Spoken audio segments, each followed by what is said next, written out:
السلام علیکم دوستو، الہام رائٹس میں خوش آمدید۔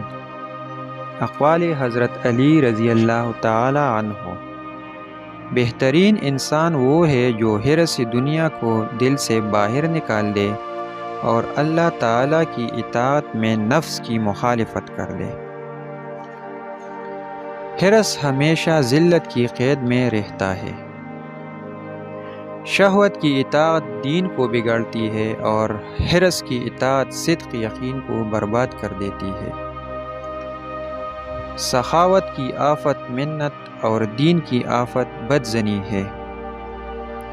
خائن لوگوں کو امین سمجھنا ذلت کی نشانی ہے۔ دنیا آخرت کا پل ہے اور لالچ موجودہ ذلت کا۔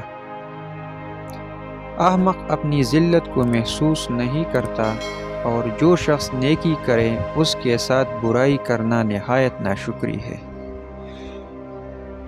پرہیزگاری سے عزت اور بدکاری سے ذلت حاصل ہوتی ہے۔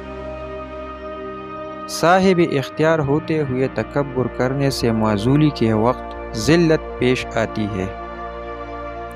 تنگ دستی نفس کے لیے ذلت کا باعث ہے۔